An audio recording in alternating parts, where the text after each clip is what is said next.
একটু রেস্ট হচ্ছে আর কি। ছেলেগুলো ঘুমাচ্ছে, উঠলে তারপর কিছুটা ভিডিও বানাবো। আর ঘুমালে বরং শরীর ভালো থাকবে।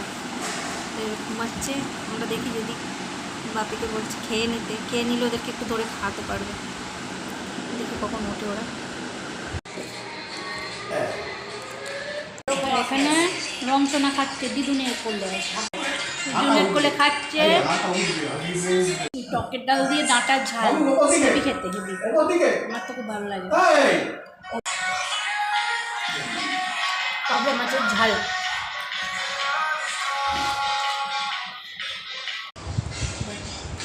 ঘুমাচ্ছিলাম, ঘুমটা আমার তো ভেঙে গিয়েছিল।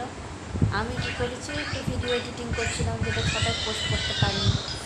এবার দেখো, ঘুম থেকে উঠেছে ছোটোটা, মানে দেখছো না তোমাদের, ঘুম থেকে উঠে লাইটটাকে জ্বেলেছে, দাদা ঘুমাচ্ছে, ওকে দেখো এসি চালিয়েছে, জোরে এসি চালিয়ে, পাখা চালিয়ে। হ্যাঁ, আমরা তো কম্বল গায়ে শুয়ে আছি, এত জোরে এসি চালিয়ে দিয়ে শুয়ে আছি। ফোন ঘাটছে, এত বদমাইশ, মানে কোনো ভয়ে কিচ্ছু নেই। সাহস কাকে বলে। একবার ঘর বাইরে ঘুরে চলে এলো, বাইরে অন্ধকার দেখে চলে এসে এই শুয়ে পড়েছে। দাদা দিব্যি ঘুমিয়ে যাচ্ছে। এরকম বলি, আমি তোমাদের আর ভিডিও শ্যুট করতে পারি এরকম করছি। কিরে এসিটা বন্ধ কর না, এসিটা বন্ধ কর। খুব ঠান্ডা, আমাদের শীত করছে। এসি চালিয়ে পাখা জোরে দিয়ে পাখাটা আসতে করেছিল, পাখাটাকেও জোরে দিয়েছে, মানে কত গরম। এদিকে দুপুরবেলা খাবার খেতে পারেনি। কি বদমাইশ, কি বলবো।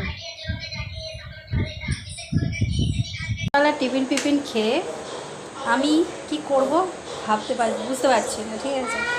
এখানে এই যে একজন এই ঘরেতে শুয়ে আছে, এই যে ফোন দেখছে, কত বাবু সাবু হয়ে এই ঘরে একজন ফোন দেখছে, তারও আরেকজনকে দেখায়।